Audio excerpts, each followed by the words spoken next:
Hi, today we are going to look at how we can use all these amazing programs to help our children become smarter. I'm going to take you through all these materials and how to effectively make use of them to help your child in the house. So the first one we are going to look at is for children between the ages of 0 years, which is a few months, all the way to 3 years. Okay, these are children who are in their early stages in terms of their cognitive abilities. They are now building more brain cells. They are getting more connected with the environment. For that reason, they are more into creativity. They love to have fun. They love to play. So at that level, their learning is going to be more of entertainment, more of creativity based. You don't want to infuse the child to feel like he's working. You want him to have fun. You want her to have fun, and unconsciously they will be learning and picking up things at a very faster pace. Children learn best when they know you are playing. But when you begin to make it look like a work to them, they begin to get bored with it. So the first thing we are going to expose our child to, who is 1 year, who is 2 years, who is a few years after 2 years, or even less than a year, is these brick builders, which come in different forms. Okay, so the child is going to be using the brick builders to build cartoons and toys as it's here. So the child can mold these blocks into a house, into a car, into whatever their imagination tells them. So the beauty about this product is not breakable. The child can put it in their mouth, rub it, put it in the water, do anything with it, and it's still intact and still solid. So if you have 2 or 3 children in the house, you can divide the product according to their age, so that everyone will get something they can use to play. So that is for the brick builders. The next thing we are going to look at for children within that age range, we have what we call the mathematical set as well, which is preferable for children above 2 years. Preferably, that is when the child has began developing their speaking ability, that is, their speech becomes clearer. That is when you use these materials to help them identify the numbers. Okay, so we are going to begin with number identification. So you are going to pick the first 10, so 1 to 10, these are all numbers. You can see 79, you can see 85, and a whole lot of other numbers. So these palettes or piles indicates different numbers which you are going to be using. So you can pick it up in badges, 1 to 10, 1 to 10, 10 to 20, 20 to 30, so that the child begins to learn and get accustomed to them. Then when the child builds up on that, you can begin to go into the basic computations, like the basic addition as indicated on the board, the basic addition, subtraction, multiplication. So you can begin with addition until the child develops a comprehensive understanding and control over that. Then you can go to multiplication, subtraction. And the reason why we don't add books to this set is because different children use different educational curriculum. For that reason, it is advisable for the parents to use the books that the child uses in school, okay, or the schools they are going to attend, the curriculum they are going to use. Get books of that curriculum, so that the child can use these learning materials in order with the book, so that it becomes easier for the child to master it when they are in school and to follow up what is being taught in school. So this will give the child a stepping stone and help the child to be way ahead of the class, because the child can now begin to solve questions that are even beyond their level once you are using the same material they are using in school. But if you are using a different material from this program, and then in school they are also using a different material, it becomes a challenge. So even with the assignment, it takes away the burden off your hand, because since the assignment is from that same book, they are using the tools to help them solve those problems. So they don't even need you, the parent, to help them with the assignment at a point in time when you have done your work well. So these materials are going to significantly help you if you are going to commit some time to it, because the commitment is very important. The materials are amazing, they are great, but they are not magic. When you just pour them in the house, or you just give them to the child, there is no way the child is going to make the best use out of these materials until you commit some time. Even if it's 10 minutes you are going to commit on a daily basis, it's going to make a great impact in the life of the child. So we have what we call the math set or the operation box with the writing pad, which is the chalk, which the child can use to write at the back and erase it with the special duster.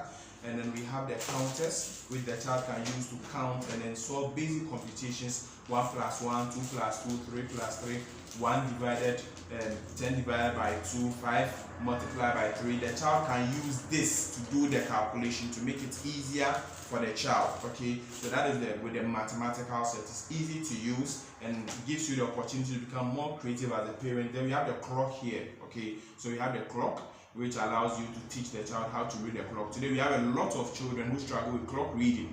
There are children above 10 years who even have difficulties in reading clock because it was not exposed to them at an early age and they did not understand it well enough. But when you start early enough with the child, it's going to build up and then become easy for the child when you go to school.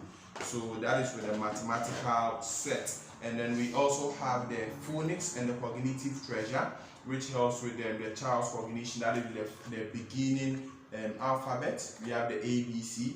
So A for apple, B for ball, C for cat, D for duck, E for elephant. So it continues all the way to Z. So this is where the child begins. You can make rhymes or music out of it. A for apple, B for ball, C for cat. So the child develops that into it. It becomes something the child is playing and dancing with it and having fun with it.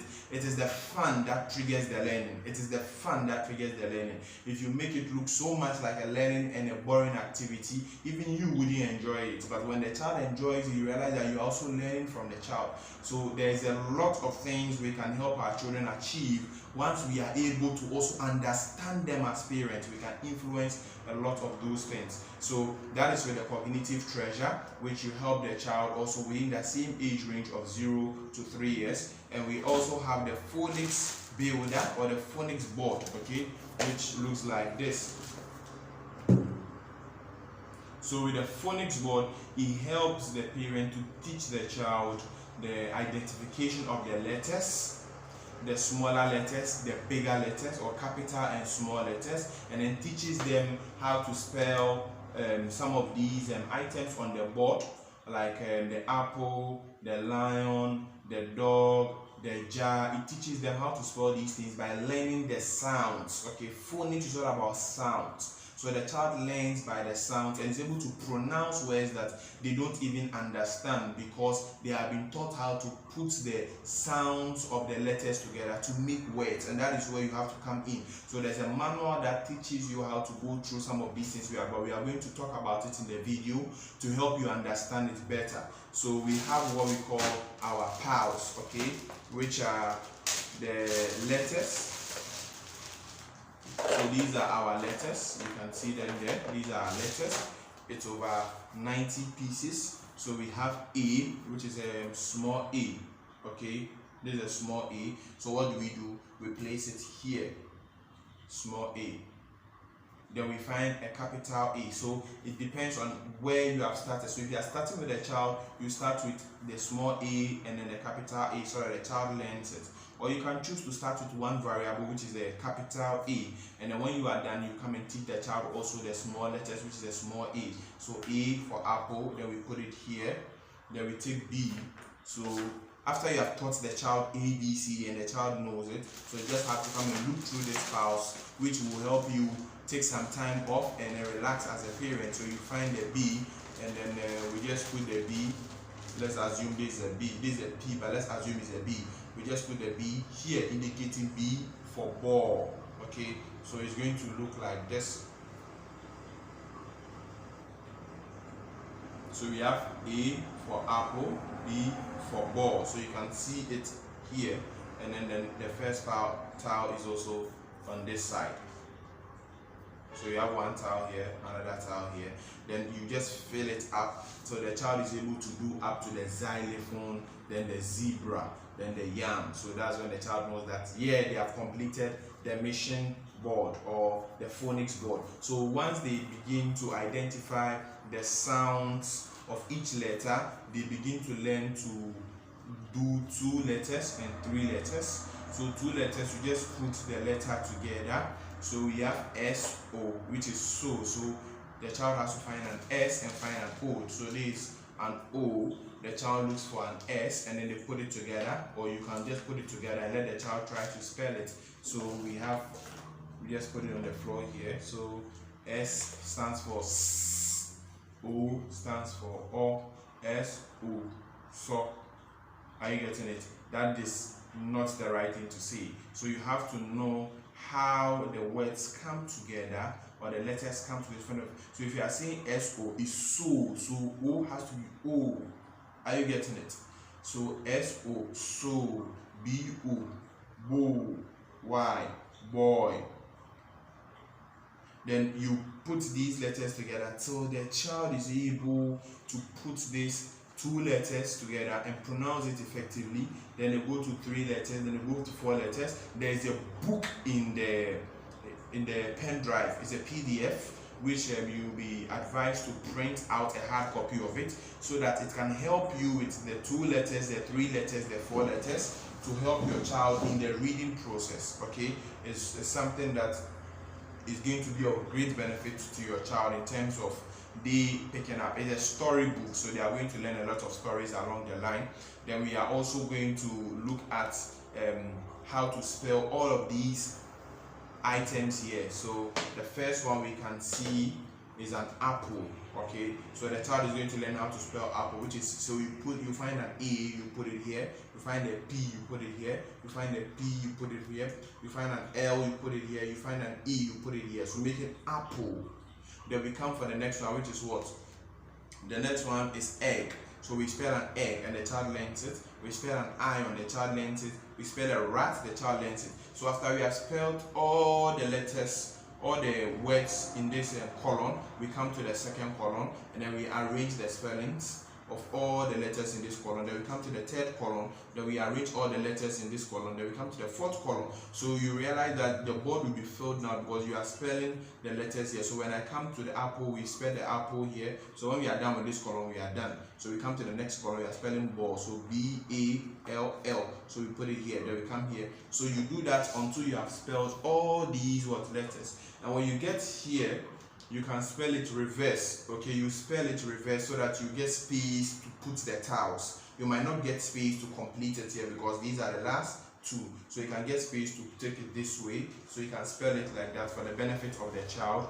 Or you can just place it on the ground for the child to also just align the letters or arrange the letters, the right spelling on the ground for the child to learn how to spell the letters. So that is with the phonics board. You can also use it to play what we call Scrabble. Okay, Scrabble is a board game that allows children to set to compete among each other, or even adults play to compete among each other by spelling words. So you spell words out of each other's words. So example, I spell an apple.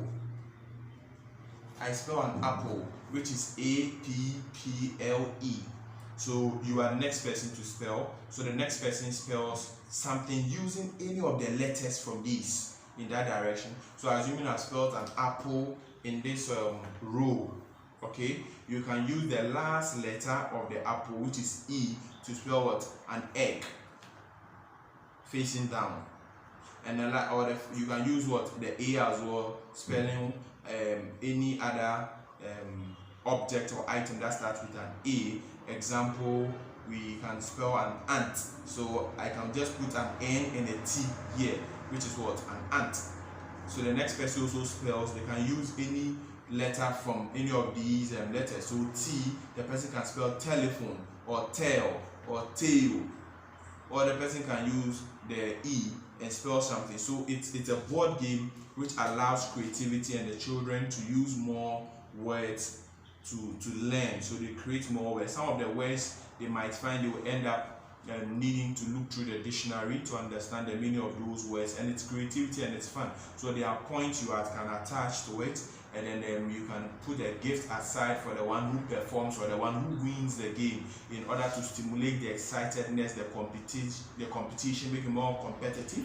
You can play with the child. You can allow the children to play against each other with your guidance. So you see, some of these things we are seeing, if you just give it to the child, they will not be able to understand until you train them, you teach them how to use it, and then they master it, and they find out what is a game, as compared to they being addicted to the tablet, where they are constantly straining their eyes, which can develop an irritation for the eye. There's a spinal related problem as well, and then there's an addiction to the screen, that the child becomes addicted. It becomes very difficult for the child to use normal books. Even you as an adult, when you use the phone or the tablet for so long, you get sleepy when you are using your normal books. It happens to a lot of people. And then there's also the radiation effect aspect of it that has an impact on the brain, and a whole lot of other things. There are people even have nausea, they have difficulty in sleeping. Okay, how's it called? They have difficulties in sleeping at night, so it becomes a challenge. So imagine if the child begins at this level, they experience a lot of challenges when it comes to sleeping, which will disturb their waking up, which will further disturb their studies, and a whole lot of other challenges. So that is with our board game. Then we are going to the next board game, which is the Think Smarter. Okay, the Think Smarter board game. These are board games that are specially designed by our company, and for that reason you will not find it on the market anywhere, and it's something that is not common for you to come by. So you will have to make the best use out of it, because it's going to help your children become very smart, especially from the foundation. So with the game Think Smarter is a game that allows children to become problem solvers and strategic thinkers. Okay, so the game is designed to be played with some seeds, which are in this sack, which you will find in your box. So you just open it. There are 9 spots on the game that you can play, but it allows for 2 players at a time. Okay, and every player will use 3 of these round pegs. Okay, so there are different colors. You can choose whichever color you want. So we are going to compete with the green and then the blue. It's played by 2 people. One person cannot play it, so you need somebody to join in. So we have 3 and 3. So we have yellow.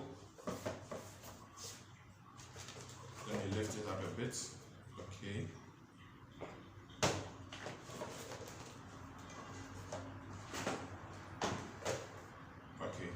Better.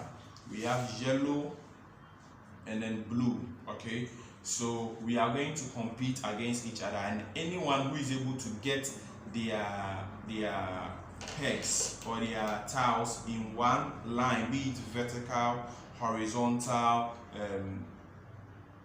any diagonal, any way they are going to pick it up, they get to win for the game. So if I take yellow, you take blue.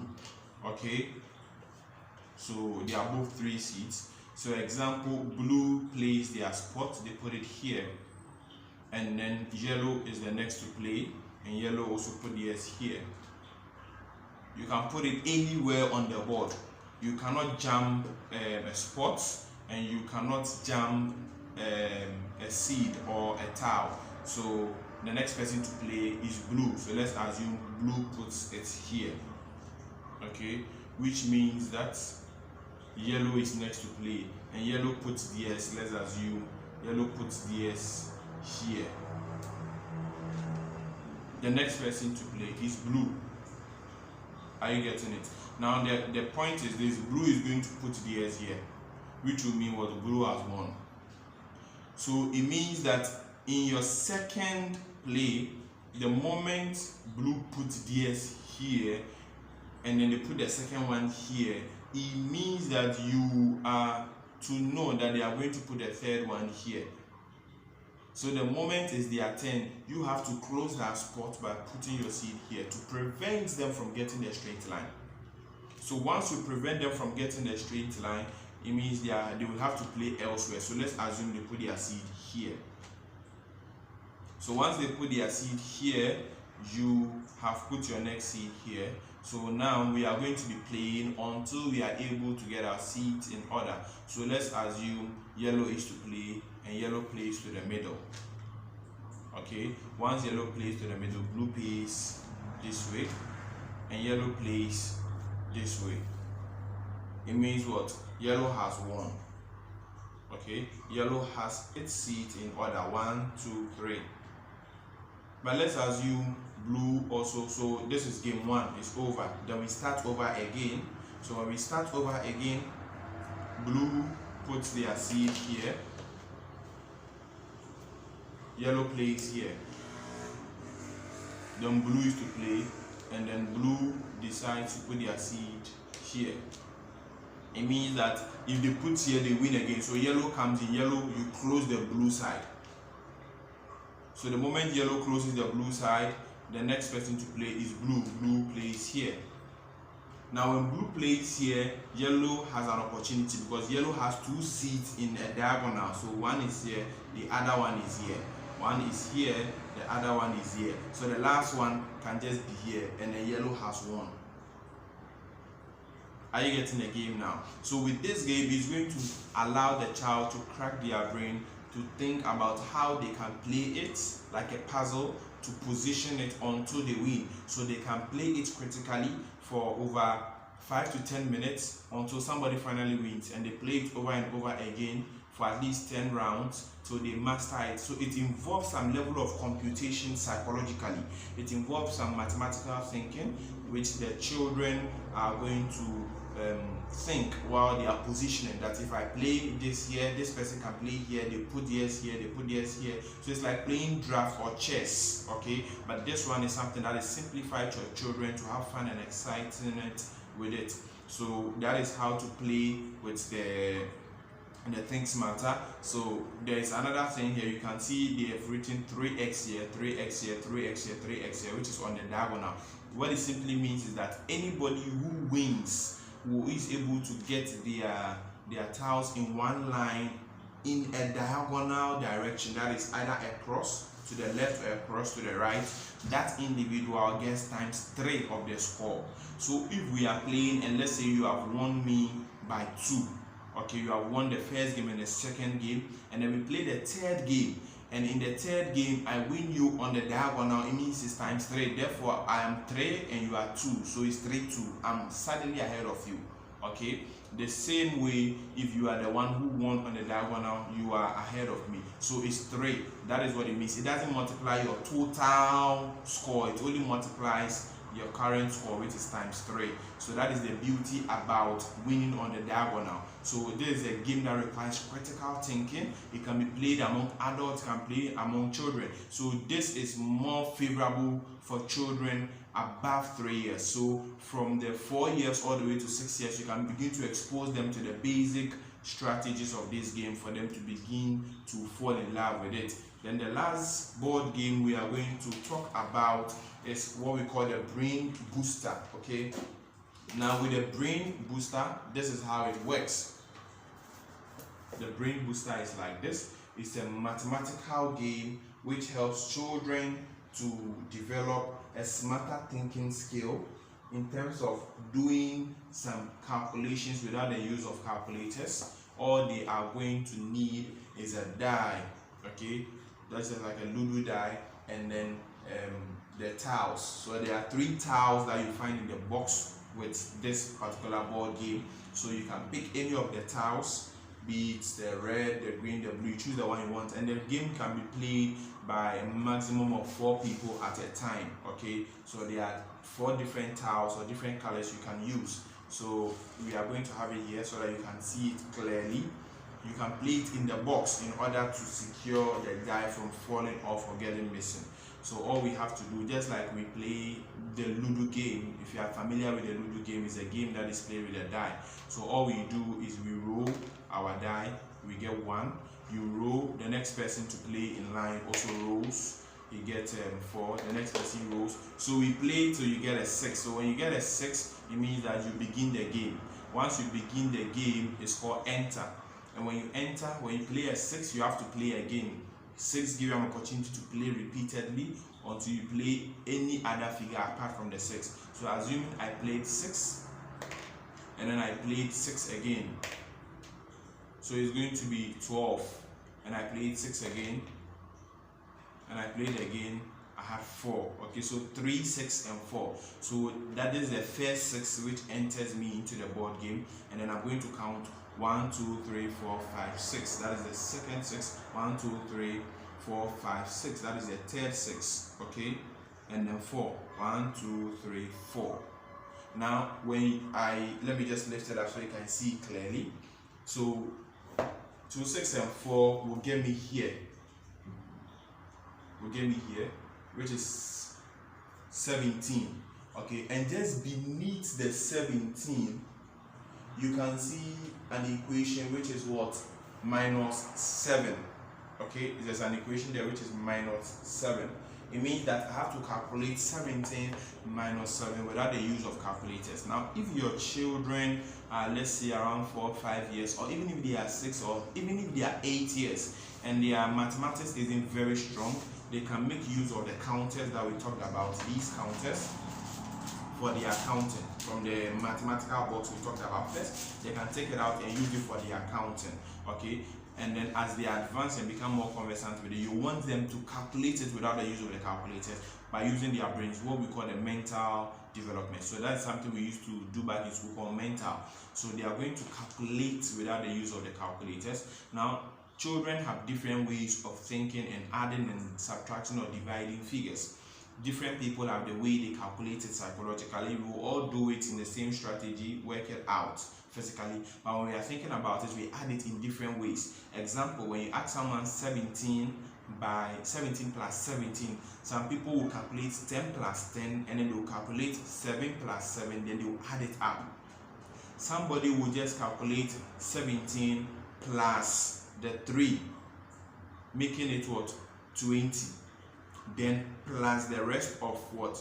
The 10. So people have plus the rest of the 9. So people have different ways of calculating their figures. So when it comes to psychologically, you might not see it, but they have their way of doing it. And some people think smarter than others simply because they have been repeatedly doing it. So the more the child plays the game, the smarter they become, the faster they become with their calculations, and then the more deeper the understanding of basic mathematics is, because this is the foundation of mathematics: addition, subtraction, division, before they go into the board maths and a whole lot of other stuff. When this does not sit well, it becomes challenging for the child to sit in a maths class that will teach advanced stuff. So this will help the child to build their foundation strongly.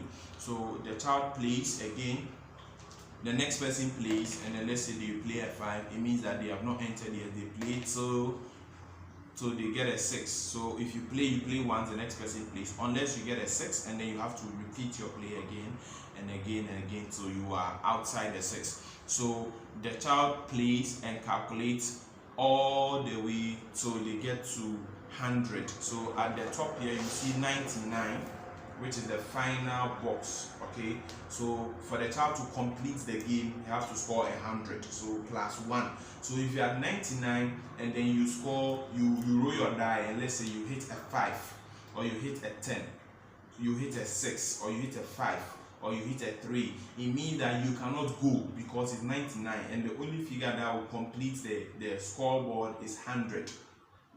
So 99, unless you play 1, you do not go. You keep playing till you play a 1, and that is the beauty about it. So there are areas where the child can play, and then let's say you are at 95 and you have to divide the 95 by 5, which means you fall down all the way down there. And then we have areas where an individual can drop significantly. Example, you are at 66. 66 is here. 66, and it's 66 times 0. So it means that you are starting all the way from 0. That is how exciting and challenging the game is. So it allows children to be able to have fun among themselves, to become creative. They play instead of playing with other board games that do not really stimulate more brain cells, do not stimulate their thinking, and then just allow them to just make noise or just have fun. This is something that is forcing them to learn indirectly while they are so excited and carried away by it. They can play as a family, the mommy, the daddy, the children, and everyone can play this board game. Even when the parents are not available, the children can still have fun with it, and that is the beauty about the Brain Booster program. So it also comes with its seeds or dice that is in the box once you attain it. Then we have the story books. once the child has been able to build their foundation in the phonics and then the reading of the basic items, they can now move into the storybooks, which is exciting, which allows the children to have more images and pictures to laugh while they read. So you can see a lot of images and pictures. Every page contains more stories for the child to fall in love with. So this is a complete storybook. It contains a lot of storybooks. Okay, this is a bag that contains 6 set storybooks, and there are 2 bags. Okay, the blue and then the red. So if you have more than one child in the house, you can share it among them to use it. Once they are done, they swap or they split it among each other. So with the age differentiation, you can know which particular material to make available to your children. If you are splitting it among them or one child is making use of them, you can pack them somewhere and then be giving it to the child in batches to make good use of them. So with this learning material, you are guaranteed of a great impact or significant improvement in the performance of your child academically. However, it will require your engagement as a parent. It will require your support. It will require you to commit some time to it, even if it's 20 or 30 or even 15 minutes on a daily basis. It's going to be of great service. If you can't get a guardian to support them, because at the end of the day, nothing can be compared to our children. There's nothing that is more important to the children we bring in this world. We brought them and we have to make time for them, and we will make time for them no matter how difficult and challenging things get, because we love them and we want a better future for them. So as you go through this material, should you experience any challenge, any difficulty, do not hesitate to call the individual who assisted you in getting these materials to help you attain the best results. Stay blessed.